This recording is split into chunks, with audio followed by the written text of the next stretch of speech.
Welcome back to the Elisha's Riddle podcast, a prophetic conversation unraveling the riddle of Christ in all things. Nick Padavani, how are you doing? Doing good, man. I'm trying to figure out if I really like Dune 2 or not. Saw Dune Part 2. It was amazing. I saw it too, yeah. Incredible movie, but I don't know. Quite an interesting turn of events in the story. No spoilers here, but Is Paul Atreides a Christian or a Muslim? It's hard to tell. Is he the Messiah or an anti-Messiah? That's the question. So I like the movie too, but it's very interesting. I have seen some things about how Frank Herbert is he the author? Correct. He was very big on like the marriage of politics and religion is like a problem. Yes. That seems relevant. Yeah. That seems relevant for the 2024 election. Oh boy. And with that, we're gonna now we have a special guest, but I'll let you introduce him because you know him. You've known him longer. You know him better. Yeah. Even though I feel like he's a kindred spirit. A fellow Harlem Globetrotter. But go ahead, man. Do your intro. Yes. Yeah. Well, I mean, this is something we're doing on the heels of discussing your section of the Snow Globe, Dylan, the book we just released last week. We talked about your final part to the Snow Globe, and just as you wrap up everything about this concept of original blessing and seeing Christ in the nations and all of that, we have this very strong missional call at the end of the book. And we do. We do.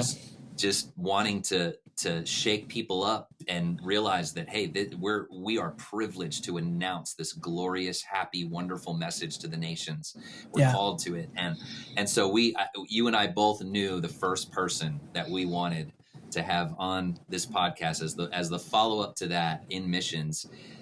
He's been a dear friend for a number of years. I've probably known him as long as you, Dylan, maybe even a little longer, because his parents... Okay, now I'm offended. Well, by a year or so, I think. Okay. His parents were at our church when I was just the youth pastor. Him and I met when he was in China, and he would come home, and he was doing incredible missions work with a ministry called Campus Target. Ended up becoming the global director of Elam Fellowship, which is this amazing network of churches and missionaries all over the world. Tons of people, and he was overseeing that missions network. Now he's in some transition. I'm talking about the one and only Alex Seidler right now. So, Mike, let's bring Alex up on the screen here. What's Aloha, up, my brothers. Aloha.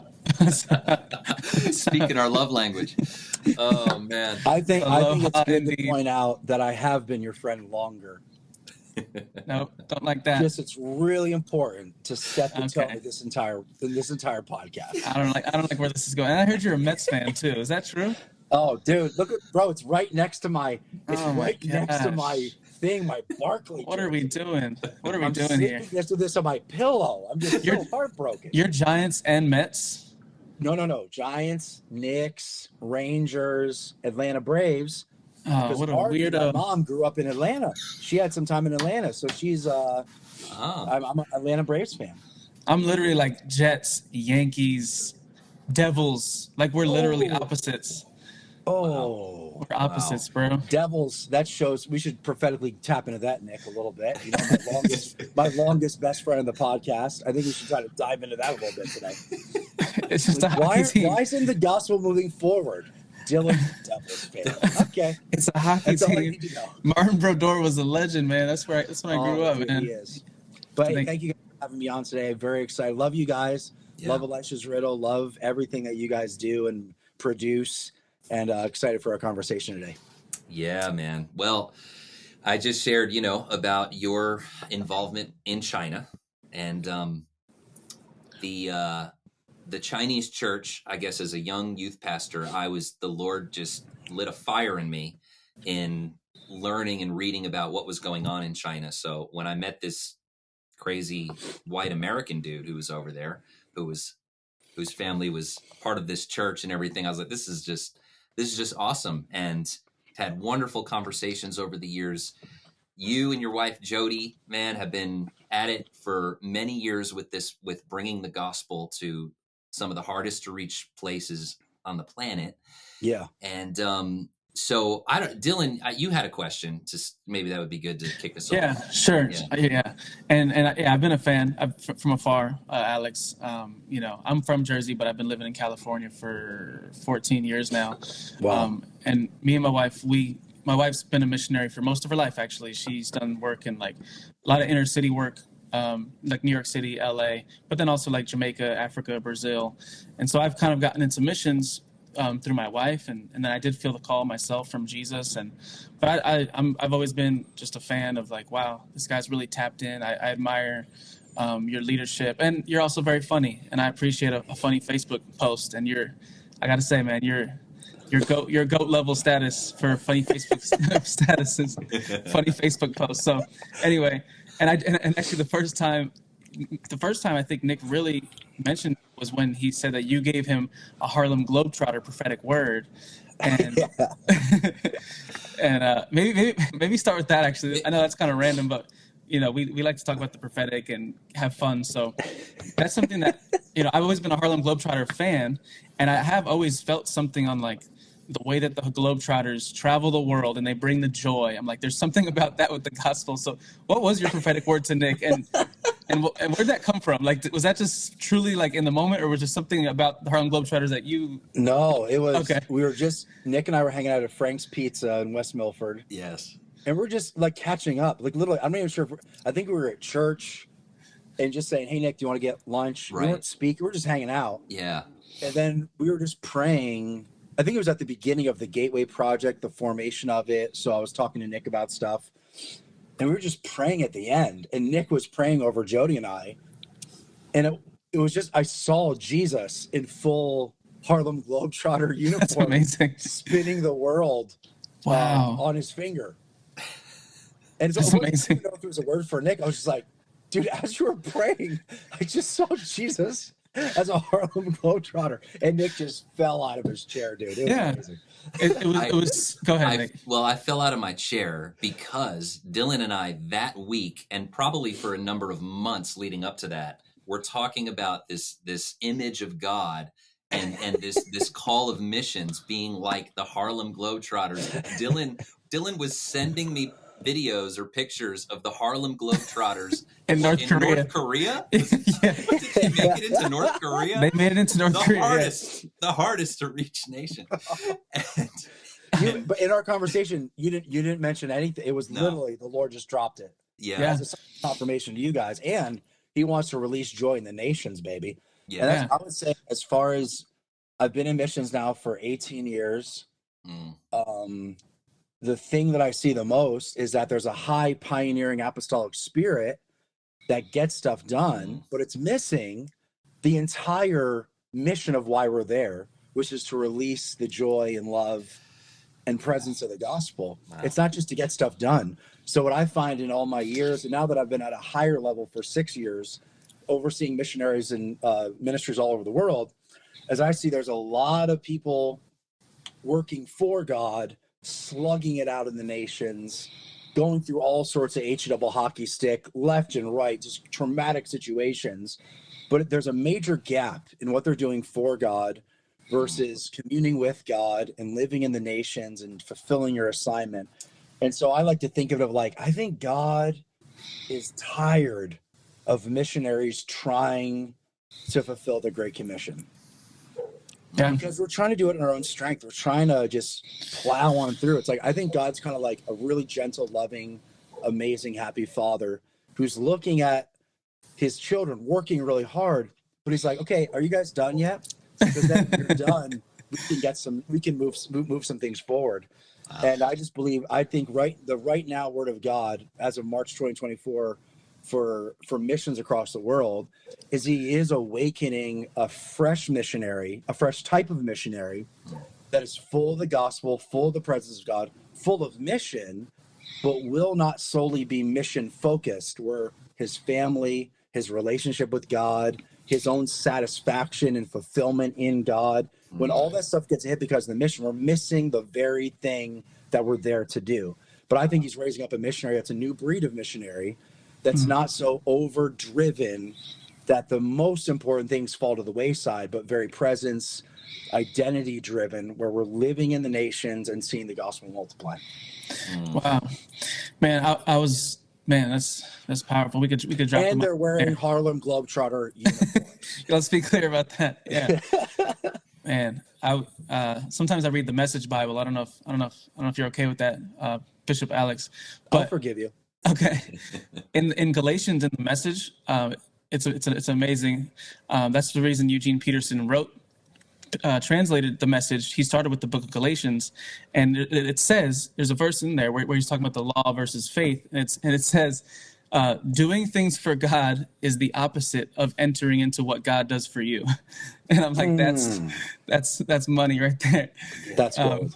So, man, what a word. And coming from you, you have the authority to me to speak into these things because of your experience and because all the nations that you've been in, the way that you're connected. You've seen. You're not just speaking a prophetic word out of thin air. Like you're speaking from what you see as you connect with leaders around the world. So thank you for just sharing that right there. We're definitely going to come back to that. That's definitely going to be the heart of this podcast. But before we get into that, can you, if it's a quick version, that's fine. But can you give us sort of how did God call you into missions, and where did this heart for missions come from? And just give us just a little bit of your backstory before we get into what you were just talking about. Because I know Nick wants to unpack that. Yeah. That's a great question, Dylan. And it's my brother was always the missions guy in our family. So I remember going to conferences growing up where the pastor or preacher would literally stop their sermon and just call up my brother. So he's 3 years older than me. So literally my entire life, he was the missions guy, really focused on China. And so my whole life, I knew that wasn't in my game plan. I was going to focus on worship. I was a worship leader. I started taking some youth ministry classes at Elam where I was doing Bible school. But in between my second and third year of Bible school, that's when God spoke to me. And I was mowing my parents' grass right there in Rockaway, Greenpound, New Jersey. Shout out Rich and Marty.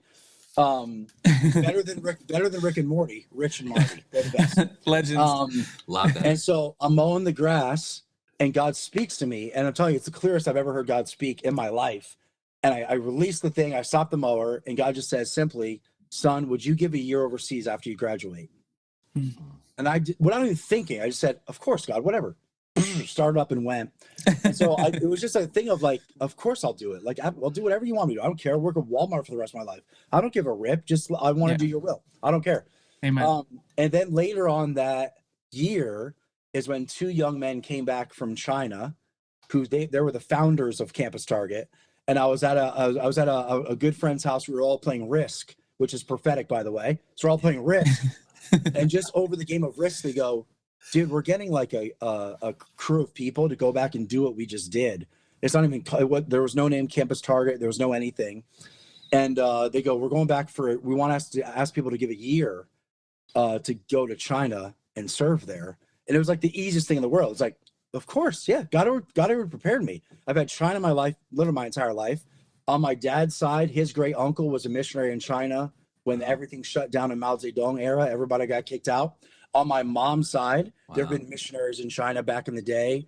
My brother had this. So like in my mind, I'm going, God, you've been preparing me, not just through delicious General Tso chicken. You've been preparing me. Literally my lineage and my family has this incredible inheritance. And prophetically, you've been preparing me also to have my antenna up about China. You asked me for a year, and here's a year in China. Now, I served that ministry for 12 years. So the real question isn't how did I get into missions? It's how did I doggone stay in missions? Okay. Okay. And it's more than Red Bull and the anointing, So this is something I picked up from YWAM though, where this is very important, is that YWAM has their people committed in hard places to be task oriented with their commitment. So some people say like, I'm going to give 5 years to Jamaica. I'm going to give 5 years to China. I'm going to give 5 years to New York City. And all those years are meaningless in the kingdom. Because I'm like, dude, it might take you 5 years to get a visa in China. You know what I'm saying? Like, it might take you 5 years to like raise funds to go do your assignment. So what YWAM did, and we actually did back in the day, and we still ran the ministry that way. Campus Target shut down a couple years ago. when all the new China regime was coming in and COVID stuff, we put the kibosh on it. But we were very task driven, meaning God spoke to Jody, my wife, and I 5 things to see through with Campus Target, and then we would know our assignment is fulfilled. Wow. So it was less about like, God, I'm going to give you a decade of my life. Listen, the people that commit high amounts of years to things last like a month. Like whatever it is about saying, God, I'm gonna give you 20 years in the nations. It's like after 20 minutes, you're like, I'm gonna work at Chick-fil-A now. Like something happens where that big mountaintop commitment to God is very shallow. But when we committed to assignments and tasks, it was more like, God, that one might take 25 years. We don't know, but we're gonna commit to it.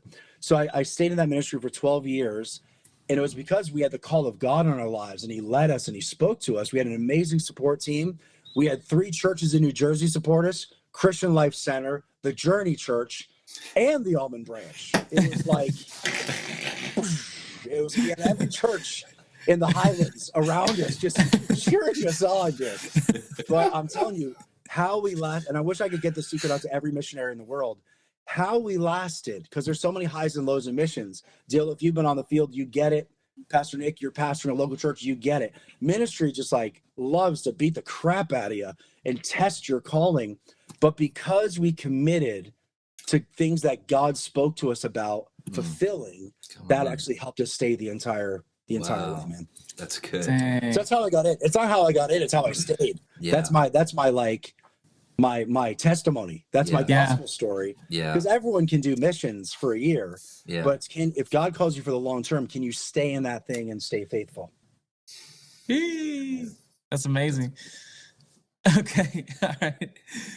I needed that like 4 years ago when me and Whitney went to Brazil. Sorry. This is all retroactive.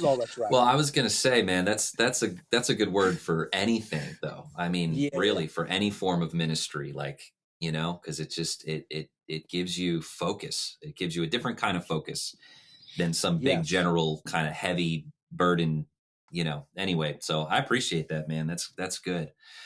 That's good. Dylan, do you have anything else before we get back to the other?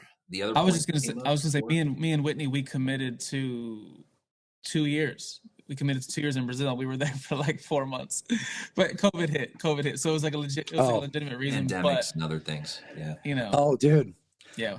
Pandemic like sped up so many things. I bet we could go on a prophetic riff, and I'm sure you guys have talked about it, but it seemed to slow down a lot of things. But if you really tracked it and looked at it, it actually sped a lot of stuff up. Prophetically, successions, stuff in the nations, and almost like fast tracked us almost a decade into, like, especially look at the 1040 window where we're focused out with the Gateway Project.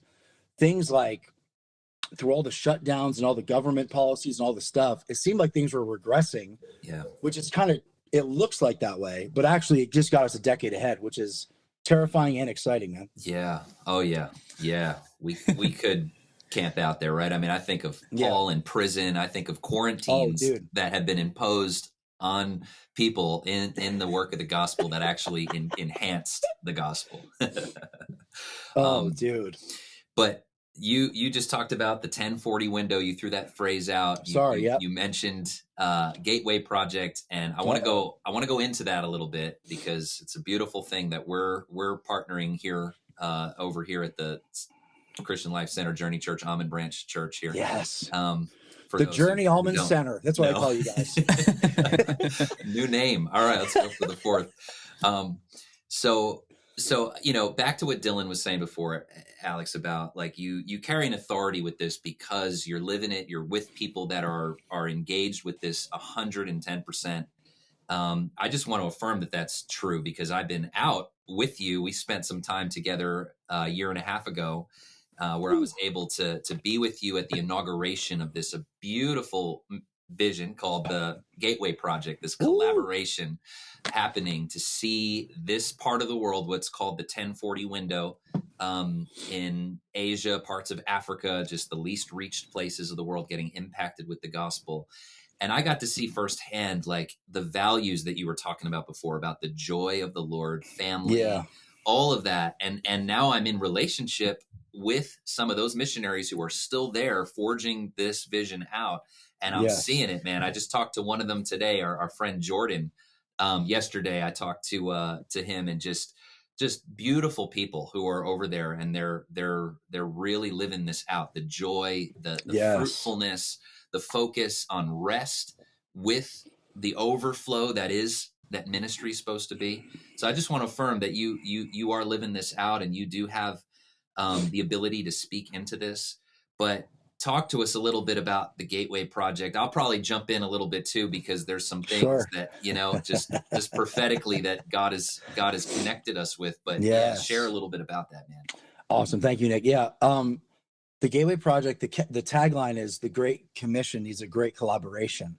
So the whole idea is we're pioneers and apostles have been going since forever. Just read your Bible or Google it, or it's apostles go. They're sent ones. They open, they crack the door, tell them no. That's fuel to go out and do it. Like that, it's like the apostolic fuel is just like, tell them it can't be done. Tell them it's not time.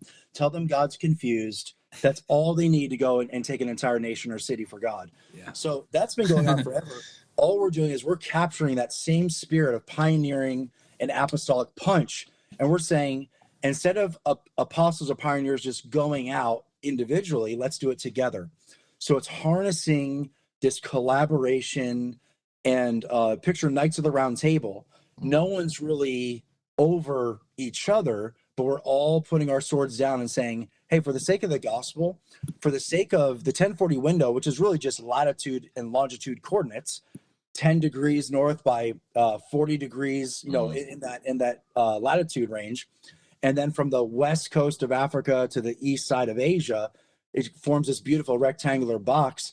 The collaboration says, speaking of Saquon Barkley in football, if you know where the goal line is, get everybody you can and go there. So the collaboration is saying, let's awaken the global body of Christ, not just the West going to the rest, but the reached areas of the world.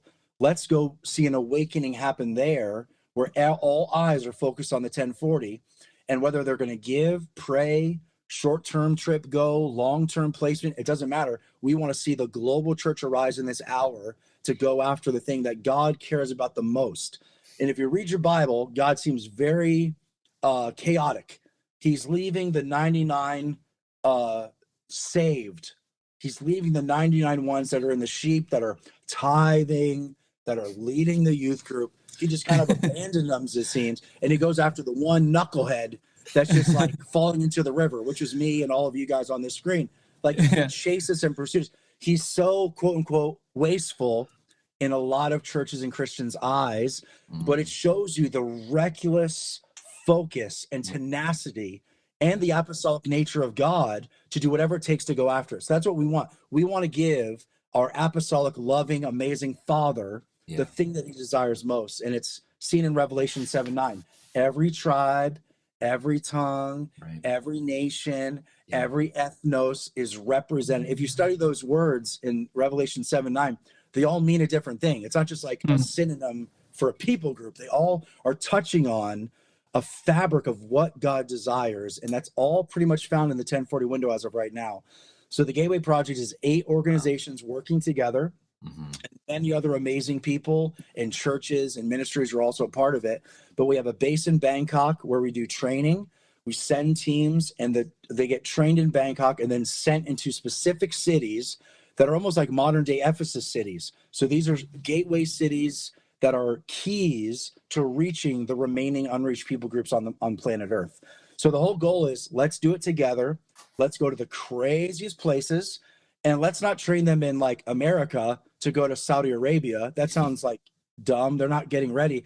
Let's train them in Bangkok, where no one really has their missions training center there, because they say it's too hard, it's too dark, it's too cumbersome.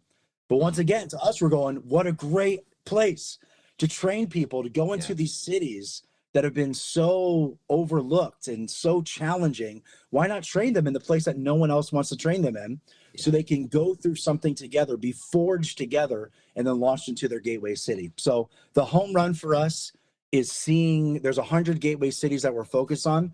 the home run for us is when we see a team come together, get trained, get an assignment from God, and go plant in that gateway city and see the kingdom of God flourish. Wow. So we're having fun. I love it. I love it. Every time I hear the vision, it just sparks so much in my heart, man. It's awesome hearing you talk about it. Yeah, I have to share a little bit just of some amazing stuff that happened in our kind of reconnection. We, as I mentioned at the beginning, we've known each other for a while, but I think that we kind of reconnected around the Gateway Project 5 or 6 years ago, whatever it was, when you started, really putting out the call for this, Alex. Yeah.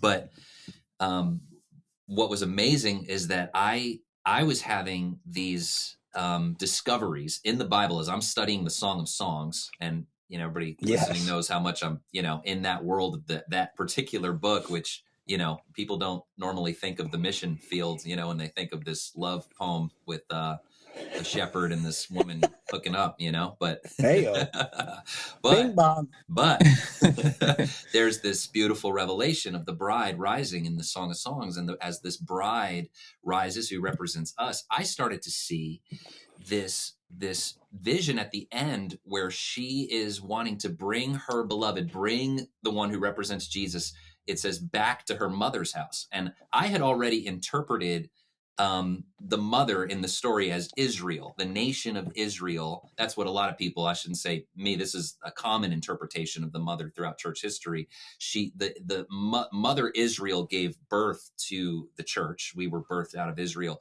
Mm-hmm. So there's this picture of the bride wanting to bring the beloved back to her mother's house. And I had been learning about the Chinese church and this vision that had been given to them in the 20s of bringing the gospel back to where it started, the Back to Jerusalem movement. And I was just kind of coming across this, like, no major connection to missions in my life other than, just some work that our church was involved in, our relationship with you, but we hadn't been talking that much. And it's not like this was on my radar, but I was just personally feeling this burden of, like, this Back to Jerusalem mission, that basically there's this idea that the gospel has been it's gone to the whole world, but it's kind of followed a circle around the globe, where it's started in Israel, started in Jerusalem, went to Judea, went up north to Samaria, and then it kind of started to reach the European area, what we know as Europe today.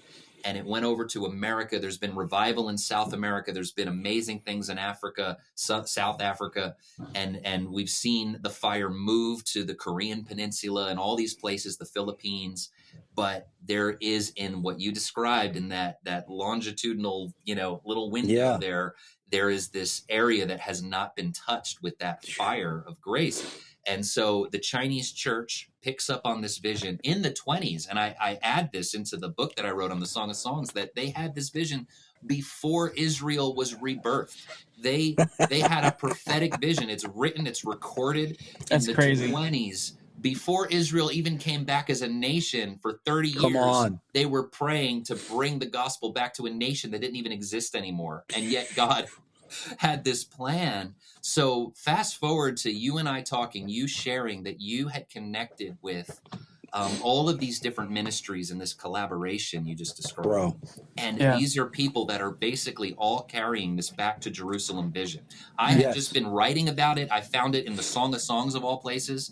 And then give me a call and you share that you're working with some people who are at the heart of this movement. One of them was the son of the man who wrote the book Heavenly Man, who wrote the story that really grabbed my heart years ago. You connected with his son, Brother Yoon's son, and other people that carry this vision. So I just had to share that this is God has been on this so much, and he has a plan. It's written about even in the poetry of the Bible to complete the Great Commission by bringing the gospel through what's now probably the most difficult places on the planet in order to finish this story and bring the kingdom on earth as it is in heaven. So it's wild.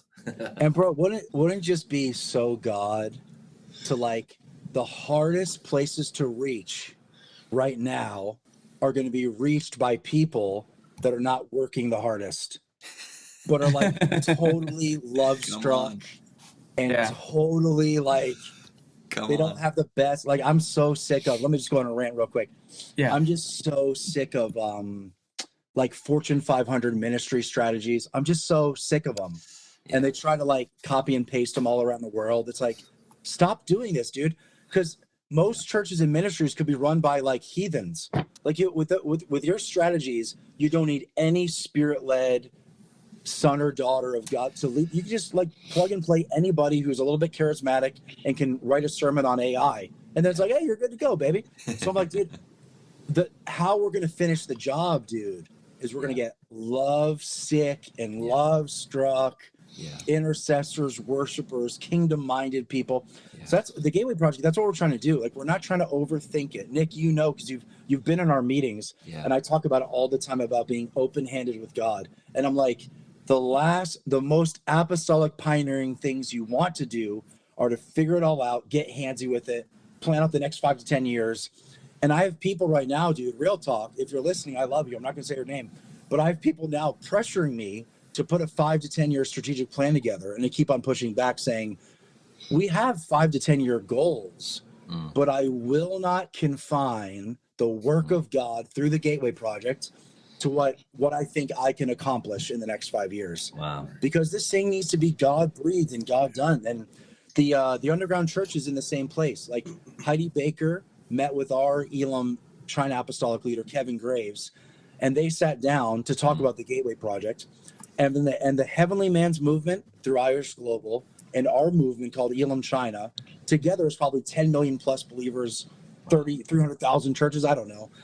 They've been facing the same problem. And the problem is this: while the Back Jerusalem movement started in China and else around the world, they've been sending missionaries to these places in the Middle East in 1040.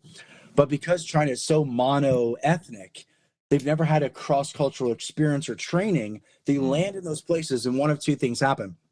One is they just clink out because they're like, I have culture shock. No one speaks Chinese around me. I'm freaking out. I'm not prepared for this. I'm going back to my homeland. So they just go, sadly, in defeat, kind of go back to China. The second thing is, it's not bad, but it's not the goal. Is that because there's Chinese people everywhere, these Chinese missionaries end up just like finding the Chinese people and setting up shop, hanging out with Chinese people, which is not the goal of why were they sent over there. So the Gateway Project actually has Iris Global China movement and our Elam China movement built into it in the core of it. The goal is to be a training center for those ministries to send their workers to us. It's not going to be in Bangkok. We're going to have it at an undisclosed location, but they're going to get trained, prepared, and then actually sent out into the 1040 window. So we're going to be the middleman for literally, we're praying for millions of Chinese missionaries over these next decades that will come through, get trained, get prepared, have some sort of cross-cultural moment where they can get over culture shock, they can learn a little bit of a different language, and then actually get sent into their very nation. So the underground church is an army of God waiting to happen. Wow. But obviously we want them to get hit with that identity message. Because Chinese people like to work hard.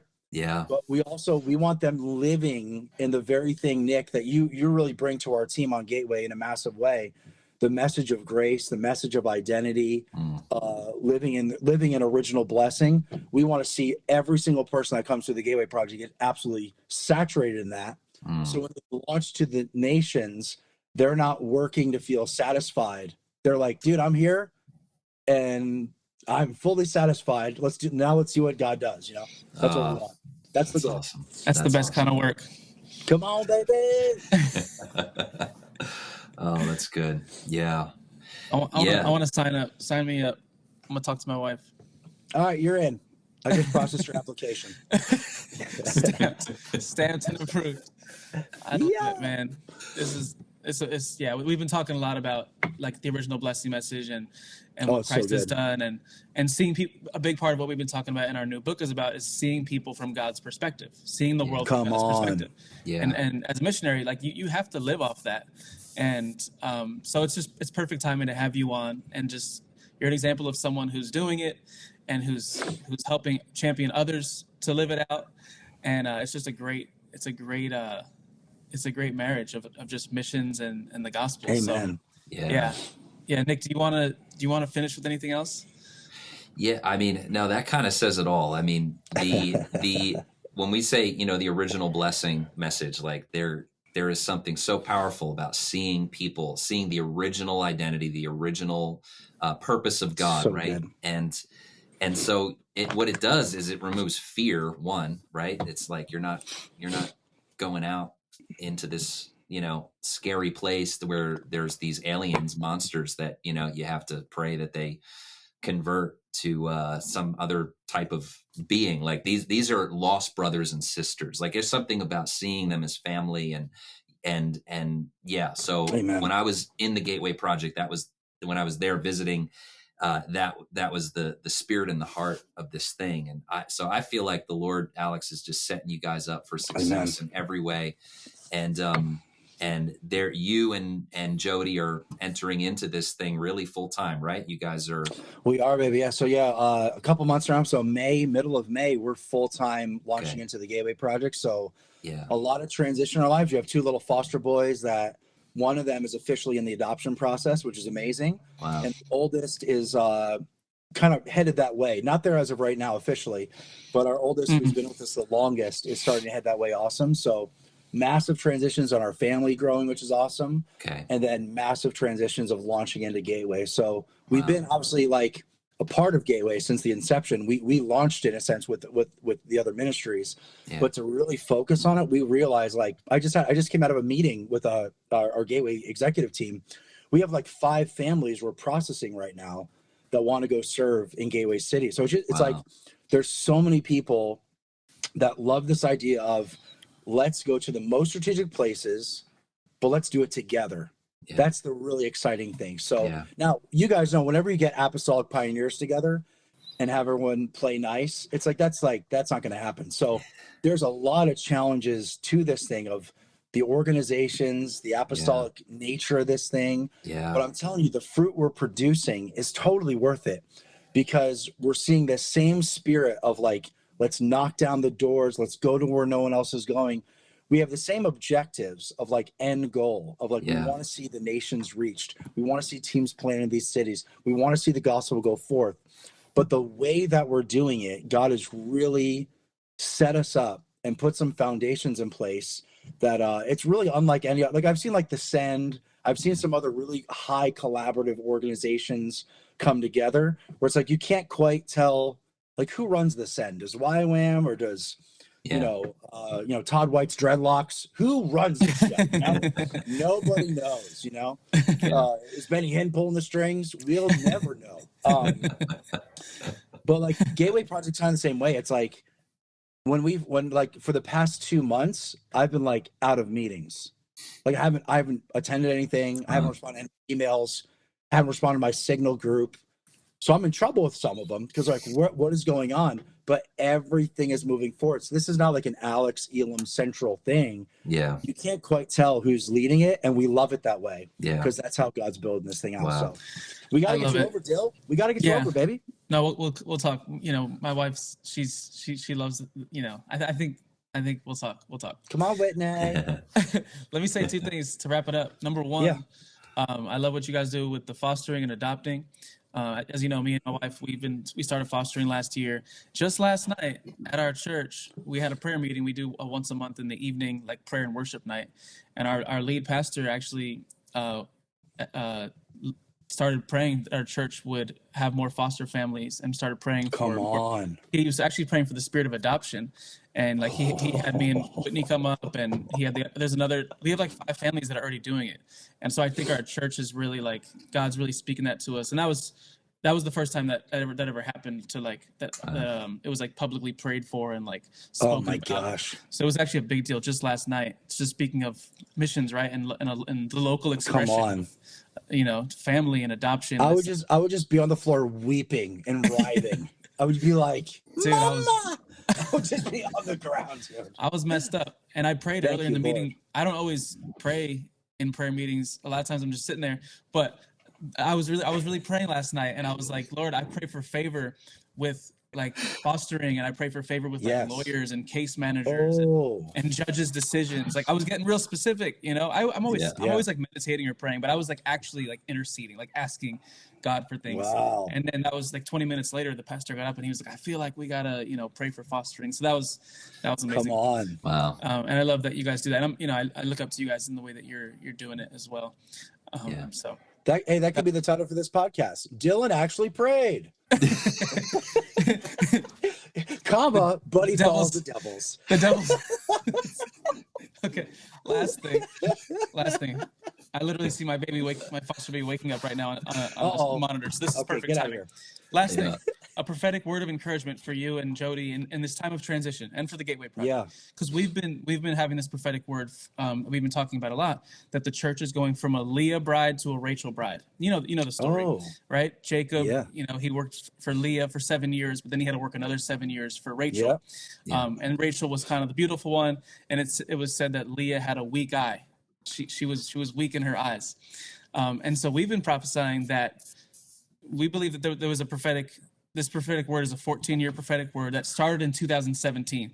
Don't ask why. All the numbers get left to Nick. It's a mystery. He lives in the Matrix world. There's always just letters falling around his head. If you really want the details, you can talk to Nick. But just trust us that it started in 2017, and we believe that there's this transition from 2017 to 2024. The Leah bride was kind of her time, and now 2024, the next 7 years, 2031, we believe the Rachel bride is rising. And what we simply mean by that is the beautiful bride, and the bride that has God's vision, not weak vision like Leah, that saw things, we could say from man's perspective, or seeing things through, just a weak vision. But there's a Rachel bride of seeing the world from God's perspective. And I just want to give that to you and Jody. I received that. And the Gateway Project, that like you're saying, it's time for God-led missions and to live from rest, to live from joy, to live from identity, and to do it all from that place. And so we honor you as in what you're doing, and we're grateful for you, and we appreciate you coming on, man. Thanks for having me, man. I received that, and I'll make sure to pass that word to our whole team about this is the time, man. Yeah, absolutely. Alex, where can people connect with you? How can they? So it's easy. If you go to theseidlerfam.com, SEIDLER, theseidlerfam.com. My wife and I have a podcast where we just talk about our marriage and ministry and kids and chaos. Awesome. We have a ministry subscription where we send out weekly updates. You can also subscribe there. And then we're going to be launching a ton of resources. Like, we just have so much that we want to produce to help leaders and help ministers and help communicators. So theseidlerfam.com has all our current resources, and then also future stuff as we produce them is all going to be based there. Okay. Amazing. I follow Thank a bunch you, guys. of stuff. I'm subscribed. It's great stuff. So thanks, bro. Love you guys so much. All right, Alex. Love you, man. See ya, bro. Thank you so much. See you guys. All right. Cool.